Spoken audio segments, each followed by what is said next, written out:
अगला अध्याय उपमन्यु द्वारा श्री कृष्ण को पाशुपत ज्ञान का उपदेश। ऋषियों ने पूछा, पाशुपत ज्ञान क्या है?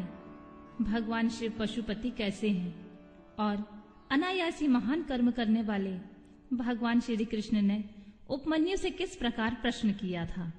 वायुदेव, आप साक्षात शंकर के स्वरूप हैं, इसीलिए ये सब बातें बताइए। तीनों लोकों में आपके समान दूसरा कोई वक्ता इन बातों को बताने में समर्थ नहीं है। सूत जी कहते हैं, उन महर्षियों की यह बात सुनकर वायुदेव ने भगवान शंकर का स्मरण करके इस प्रकार उत्तर देना आरंभ किया। महर्षियों, पूर्व काल में श्री कृष्ण रूपधारी भगवान विष्णु ने अपने आसन पर बैठे हुए महर्षि उपमन्यु से उन्हें प्रणाम करके न्याय पूर्वक यो प्रश्न किया। श्री कृष्ण ने कहा, भगवान महादेव जी ने पार्वती को जिस दिव्य पाशुपत ज्ञान तथा अपने संपूर्ण विभूति का उपदेश दिया था, मैं उसी को सुनना चाहता हूँ। महादेव जी पशुपति कैसे हुए? पशु कौन कहलाते हैं? वे पशु के पाशों से बांधे जाते हैं और फिर किस प्रकार उनसे मुक्त होते हैं? महात्मा श्री कृष्ण के इस प्रकार पूछने पर श्रीमान उपमन्यु ने महादेव जी की तथा देवी पार्वती जी को प्रणाम करके उनके प्रश्न का अनुसार उत्तर देना आरंभ किया। उपमन्यु बोले, देवकी नंदन, ब्रह्मा जी से लेकर स्थावर पर्यंत जो भी संसार के वशवर्ती चराचर प्राणी हैं, वे सब के सब भगवान शिव के पशु कहलाते हैं और उनके पति होने का कारण देवेश्वर शिव को पशुपति कहा गया है। वे पशुपति अपने पशुओं को मल और माया आदि पाशों से बांधते हैं और भक्ति पूर्वक उनके द्वारा आराधित होने पर वे स्वयं ही उन्हें पाशों से मुक्त करते हैं। जो 24 तत्व हैं, वे माया के कार्य एवं गुण हैं, वे ही विषय कहलाते हैं। जीवों को बांधने वाले पाश वे ही हैं। इन पाशों द्वारा ब्रह्मा जी से लेकर कीट पर्यंत समस्त पशुओं को बांधकर महेश्वर पशुपति देव उनसे अपना कार्य कराते हैं। उन महेश्वर की आज्ञा से ही प्रकृति पुरुषोचित बुद्धि को जन्म देती है। बुद्धि अहंकार को प्रकट करती है तथा अहंकार कल्याणदायी देवादिदेव शिव की आज्ञा से 11 इंद्रियों और 5 तन्मात्राओं को उत्पन्न करता है। तन्मात्रा भी उन्हीं महेश्वर के महान शासन से प्रेरित होकर क्रमशः 5 महाभूतों को उत्पन्न करती हैं। वे सब महाभूत शिव की आज्ञा से ब्रह्मा से लेकर तृण पर्यंत देहधारियों के लिए देह की सृष्टि करते हैं। बुद्धि कर्तव्य का निश्चय करती है और अहंकार अभिमान करता है। चित्त चेतता है और संकल्प विकल्प करता है। श्रवण आदि ज्ञानेंद्रियां पृथक पृथक शब्द आदि विषयों को ग्रहण करती हैं। वे महादेव जी की आज्ञा बल से केवल अपने ही विषयों को ग्रहण करती हैं।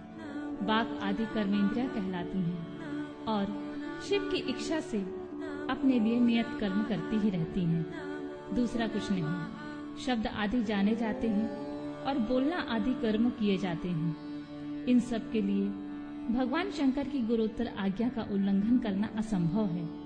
परमेश्वर शिव के शासन से ही आकाश सर्वव्यापी होकर समस्त प्राणियों को अवकाश प्रदान करता है। वायु तत्व प्राण आदि नाम भेदों द्वारा बाहर भीतर के संपूर्ण जगत को धारण करता है। अग्नि तत्व देवताओं के लिए हव्य और काव्य भोजी पितरों के लिए काव्य पहुंचाता है। साथ ही मनुष्यों के लिए पाक आदि का भी कार्य करता है। जल सबको जीवन देता है और पृथ्वी संपूर्ण जगत को सदा धारण किए रहती है। शिव की आज्ञा संपूर्ण देवताओं के लिए अलंघनीय है। उसी से प्रेरित होकर देवराज इंद्र देवताओं का पालन, दैत्यों का दमन और तीनों लोकों का संरक्षण करते हैं। वरुण देव सदा जल तत्व के पालन और संरक्षण का कार्य संभालते हैं। साथ ही दंडनीय प्राणियों को अपने पाशों द्वारा बांध लेते हैं। धन के स्वामी यक्षराज कुबेर प्राणियों को उनके पुण्य के अनुरूप सदा धन देते हैं और उत्तम बुद्धि वाले पुरुषों को संपत्ति के साथ ज्ञान भी प्रदान करते हैं। ईश्वर असाधु पुरुषों का निग्रह करते हैं तथा शेष शिव की आज्ञा से अपने मस्तक पर पृथ्वी को धारण करते हैं। उन शेष को श्री हरि की तामसी रौद्र मूर्ति कहा गया है, जो जगत का प्रलय करने वाली होती है। ब्रह्मा जी शिव जी की आज्ञा से संपूर्ण जगत की सृष्टि करते हैं और अपनी अन्य मूर्तियों द्वारा पालन और संहार का कार्य भी करते हैं। भगवान विष्णु अपने विभिन्न मूर्तियों द्वारा विश्व का पालन, सृजन और संहार भी करते हैं। विश्वात्मा भगवान हर भी 3 रूपों में विभक्त हो संपूर्ण जगत का संहार, सृष्टि और रक्षा करते हैं।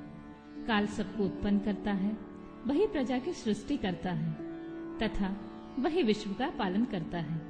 यह सब वह महाकाल की आज्ञा से प्रेरित होकर ही करता है।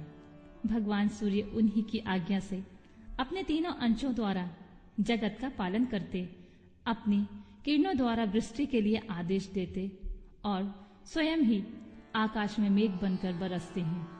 चंद्रभूषण शिव का शासन मानकर ही चंद्रमा औषधियों का पोषण और प्राणियों को आनंदित करते हैं।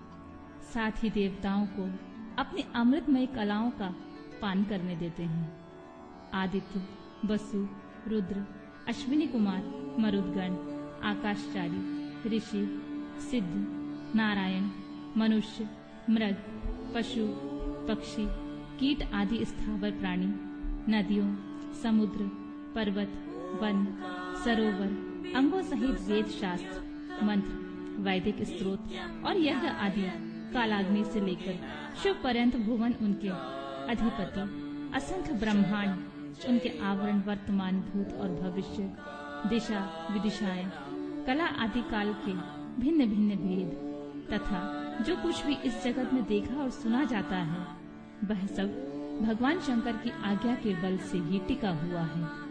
उनकी आज्ञा के बल से यहाँ पृथ्वी, पर्वत, मेघ, समुद्र, नक्षत्रगण इत्यादि देवता, स्थावर, जंगम अथवा जड़ और चेतन सब की स्थिति है।